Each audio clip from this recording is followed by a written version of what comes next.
Asyhadu an la ilaha illallah wa asyhadu anna Muhammadan abduhu wa rasuluh. Rabbi shrah li sadri wa yassir li amri wahlul 'uqdatam min lisani yafqahu qawli.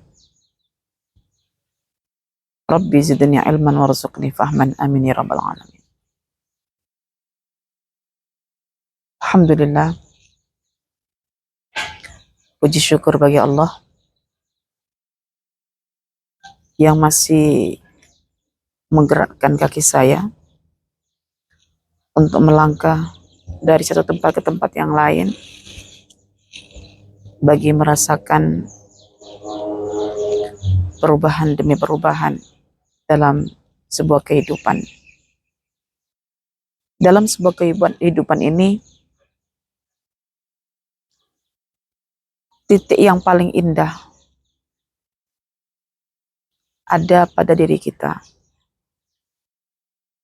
Karena kita adalah miniatur alam semesta yang sifatnya besar. Titik kehidupan yang paling terindah dalam diri kita berpusat pada kolbu kita. Itu satu perkara yang tidak boleh kita ragukan lagi. Dengan kolbu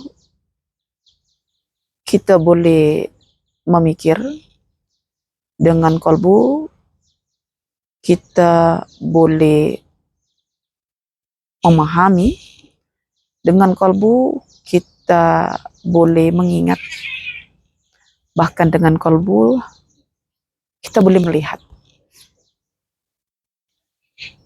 Fa innaha la ta'mal absar walakin ta'mal qulub allati fis sudur. Mereka itu bukannya buta mata kepalanya, tapi buta hatinya. Maka hati mengalami kebutaan. Dan sesuatu yang paling berbahaya adalah ketika hati itu mengalami kebutaan, sedangkan hati itu adalah mata batin kita. Bila saya memperhatikan apa yang ada di sekitar saya, ada bunga, ada kumbang, lebah, ya, ada bunga, ada lebah. Jika kita ingin tahu lebah, tanamlah bunga. Di belakang saya ada pokok-pokok di mana burung-burung pada berkicau. Jika kita ingin dengar suara burung, maka tanamlah pokok. Jika kita ingin sentiasa mendengar kicauan burung itu, janganlah menebang pokok. Di apa yang menarik dalam safar Qurani saya ini adalah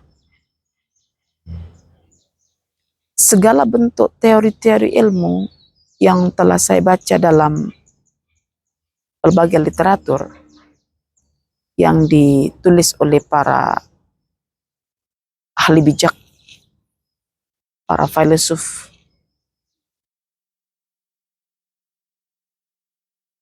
bahwasanya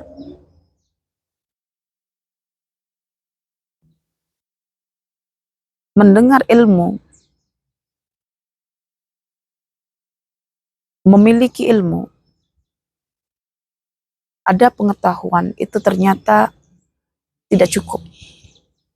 Saya ada pengetahuan tentang lebah yang sentiasa ada pada bunga-bunga yang indah. Itu dalam tulisan. Kemudian ketika hati saya memiliki ilmu yang bagi saya cukup meyakinkan, saya melihat pada hari ini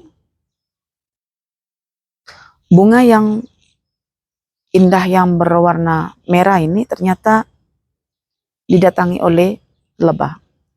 Jadi saya boleh matchingkan apa yang saya baca itu dengan fakta. Sehingga daripada ilmu yakin berubah menjadi ainul yaqin. Dan ketika saya membaca ayat Al-Quran dalam surah Al-An'am, surah yang ke-6 ayat yang ke-104, ayat yang melatar belakangi kepentingan saya untuk melihat. Allah berfirman pada ayat tersebut, "Faman absara falinafsi, wa man amiya fa'alaiha." Ini saya melihat fakta yang ada sekarang ini, lebah masuk di dalam bunga, ya, kalau nampak di sini ya, sahabat-sahabat sekalian. Dia masuk terus ke dalam lubang bunga. Apa yang dilakukan adalah dia menghisap, ya. Sejenak saya berhenti sekejap.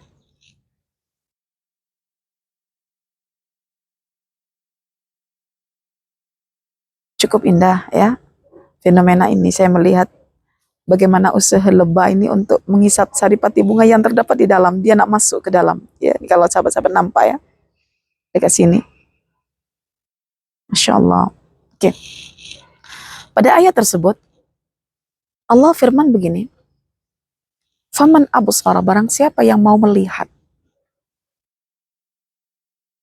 yang mengkombinasikan antara mata zahirnya dengan mata hatinya terhadap fenomena alam, falinafsi, maka hal itu akan memberikan manfaat yang cukup besar pada nafsu.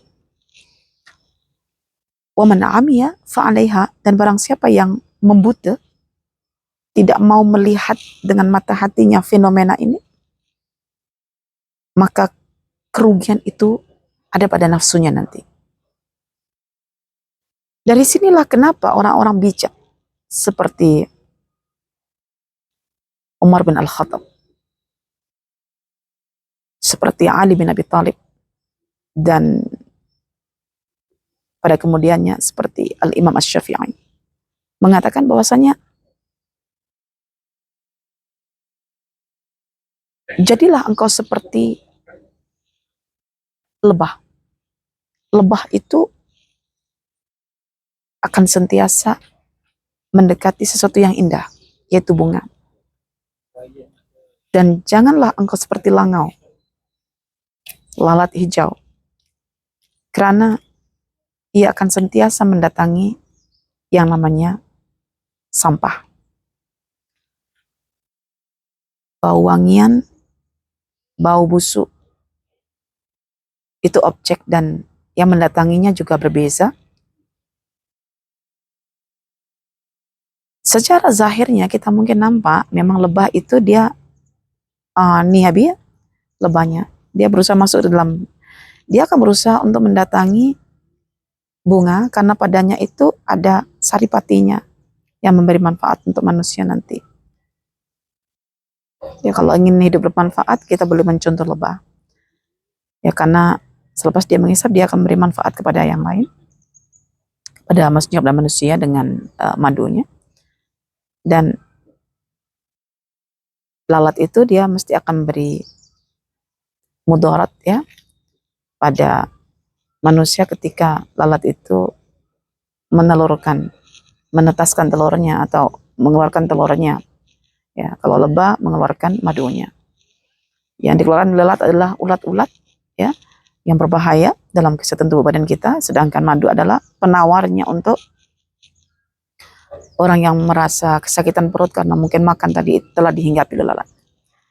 Itu pandangan zahir, dapat dilihat, tetapi mereka yang ada ilmu tentang Al-Quran yang meyakinkan, mereka menafsirkan lebah itu adalah perumpamaan orang-orang yang memiliki mata yang cenderung mencari kebaikan orang, sehingga dia akan mencari orang-orang yang soleh, orang-orang yang baik, dan dia akan mengambil manfaat keilmuannya, kesolehannya dari orang-orang yang baik tadi itu. Pola interaksi orang-orang yang seperti lebah itu akan mencari orang-orang yang soleh. Dia akan duduk di sekitar orang soleh itu, bersabar di sekitar orang soleh itu, mengambil manfaatnya. Dan orang-orang yang bermatakan langau itu dia hanya mencari orang-orang jahat, orang-orang buruk, yang dia akan menyerap keburukan-keburukannya, sifat-sifatnya, akhlaknya untuk dicontoh. Sehingga ketika orang buruk ini berinteraksi dengan orang buruk, maka ketika seseorang ini berinteraksi dengan orang buruk, dia balik saja, dia akan membawa virus keburukan pada orang lain. Maka hidup ini kena menghadapkan mata hati kita pada kebaikan orang lain, ambil kebaikan orang lain itu sisi kebaikannya untuk menambah celah-celah kekurangan kita, karena kita sadar bahwa kita itu adalah orang-orang yang memiliki kekurangan. Bila kita nampak pada diri kita kekurangan, bila nampak pada diri kita itu kekurangan, insya Allah kita akan mencari celah-celah kebaikan pada orang lain. Namun bila kita merasa dalam diri kita itu ada kesempurnaan, maka secara pastinya kita akan mencari celah-celah keburukan orang lain. Tapi siapalah kita, semakin kita memikirkan tentang diri kita, kita akan semakin tahu aib keburukan kita. Cuma permasalahannya saat ini adalah bagaimana cara kita untuk mengambil manfaat pada setiap sisi kehidupan orang lain, sedangkan kita melihat betapa orang sekarang ini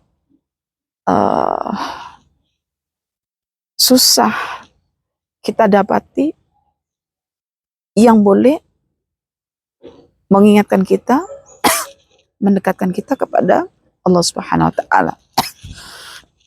Maka pilihan kita adalah kita jatuhkan pandangan kita kepada semesta alam yang Allah ciptakan secara rububiyahnya itu. Mereka betul-betul patuh, tunduk, dan sentiasa bertasbih, berzikir kepada Allah Subhanahu wa Ta'ala. Jadi kalau misalnya ada definisi daripada seorang hibrul ummah yang bernama Ibnu Abbas, ketika beliau menemukan satu ayat, ala inna awliya Allahi la khawfun alaihim wa lahum yahzanun, bahwasanya wali-wali Allah itu adalah mereka yang tidak mengidap gangguan kejiwaan, mereka itu hilang ya daripada jiwanya rasa takut, juga rasa sedih. Maka ramai orang ingin tahu siapa sebetulnya wali-wali Allah. Maka Abdullah bin Abbas menafsirkan, humul ladzina dzukirallahu liru'yatihim. Para wali Allah itu adalah mereka yang apabila manusia itu menyaksikan mereka, maka Allah akan diingat oleh manusia itu. Jadi saya pusing balik ketika saya tidak mendapati misalnya ya dalam setiap hari individu-individu yang mengingatkan saya kepada Allah. Apa yang saya nampak bila tengok individu itu hanya membuat kegeraman, hanya membuat gangguan kejiwaan pada diri saya. Nak mencari kebaikannya pun tidak begitu mudah. Maka saya lebih memilih untuk memanfaatkan potensi mata hati saya dengan mata deria yang Allah jadikan sehat ini, melihat alam semesta yang pastinya pada alam itu ada sisi kebaikan, karena kata Hakim At-Tirmidzi dalam bukunya ya yang diberi tajuk Istafti Qalbak itu, semesta alam ini merupakan lembah kebaikan Allah. Jadi saya melihat bahwasannya alam itu adalah tempat menampungnya segala kebajikan, kebaikan Allah Ta'ala. Jadi bila saya melihat kebajikan, kebaikan Allah Subhanahu wa Ta'ala pada alam semesta ini, maka otomatis saya akan mudah untuk digerakkan mengingat Allah Ta'ala. Maka saya memilih untuk bersafar, memerhati alam, dan alhamdulillah berpaksi pada ayat 104 surah Al-An'am itu, saya melihat mukjizat ayat tersebut, hebatnya mukjizat itu saya melihat teori-teori ilmu yang saya pelajari itu ada pada alam yang saya saksikan. So, sebetulnya teori-teori ilmu itu ditulis oleh mereka yang berinteraksi dengan alam, dan itu tadi saya akhirnya mendapatkan kebaikan dan saya akhirnya mengingat Allah sehingga bila tengok bunga merah ini, saya melihat inilah cara Allah nak mewujudkan keindahan sifat pada zatnya melalui warna bunga yang merah ini. Jadi kalau saya lihat, saya tak kata cantiknya bunga ini, tapi saya akan melihat cantiknya Allah. Saya tidak lagi kepada makhluk, bahwa ketika saya katakan cantiknya bunga ini, fokus saya memang pada bunga yang cantik, dan memang secara kasar mata, memang bunga ini cantik, tetapi secara batinnya mata saya adalah cantiknya Allah. Ini cara Allah nak menjasadkan. Bila ada kecantikan pun Allah gerakkan lebah itu masuk untuk menghisap bunga. Ada lagi pelajaran. Seperti itulah cara hidup kita manusia ini. Sebetulnya yang kita ambil itu adalah kebaikan-kebaikan pada sisi setiap manusia, bukan keburukannya. Nah, karena bila kita ini sudah punya aib cukup banyak, yang kita ambil itu adalah keburukan orang, jadi dalam diri kita itu menumpuk keburukan-keburukan. Maka cobalah jadi mata lebah, jangan jadi mata langau. Nah, itu pesan Ali bin Abi Thalib dan juga pesan daripada Umar bin Al-Khattab, dan dirangkum oleh Al-Imam Syafi'i. Kalau orang itu sudah bermata lebah, engkau kasih bunga, dia memang akan menghala pada bunga. Tapi orang itu kalau sudah bermata langau, kau kasih bunga pun dia akan tetap memilih sampah. Jadi orang yang suka dengan ilmu, engkau bagi ilmu, kalau dia bermata kan lebah, dia akan menggunakan daya rasional dia, bukan daya sensitif dia. Nah, itu kata Al-Imam Syafi'i. Jadi bila kita melihat manfaat mata dalam memandang alam, manfaat hati dalam menafsirkan alam ini luar biasa, maka setiap momen kita atau saya akan menikmati, mesti ada sesuatu di sebalik, mesti ada sesuatu di sebalik itu. Jadi kadang-kadang anak-anak yang belum sampai pada tahap yang kita alami, dan dia mengiringi kita, dan perlahan-lahan dia sedikit sebanyak dia belajar pada kita, dia akan kata, Umi, kenapa sedikit-sedikit mesti merenung? Mengapa sedikit-sedikit mesti mencari apa makna di sebalik? Mengapa sedikit-sedikit sebut subhanallah? Kenapa sedikit-sedikit masya Allah? Mengapa macam mata itu berkaca-kaca, lepas tu muka tersenyum happy? Dia memperhatikan perubahan-perubahan kita ketika kita berinteraksi dengan alam, dan dalam masa yang sama tentunya dia sedang menggali sebuah maklumat melalui penyaksiannya itu. Jadi rugi sangat kalau orang itu dikurniakan ilmu yang meyakinkan, yaitu Al-Quran, tetapi ilmu yang meyakinkan itu tidak ditopap dengan mata yang meyakinkan. Maka dalam Al-Quran surah At-Takasur itu kan ada 2 sebutan ya, ada ilmu yakin, ada ainul yakin ya. Jadi kalau ilmu yakin tempatnya itu di kolbu kita, kalau ainul yakin itu tempatnya ada pada fuad kita, nantinya menjadi hakul yakin, tempatnya ada dalam lub kita. Dan untuk mengetahui bagaimana cerita lanjutnya tentang ilmu yakin, ainul yakin, hakul yakin, yang nanti akan menggerakkan sodru kita untuk beramal soleh, dan terciptalah nurul Islam, cahaya Islam, maka lebih lanjutnya perempuan, tuan-tuan sekalian boleh mengikuti saya punya perbincangan yang lebih spesifik mengenai rangkaian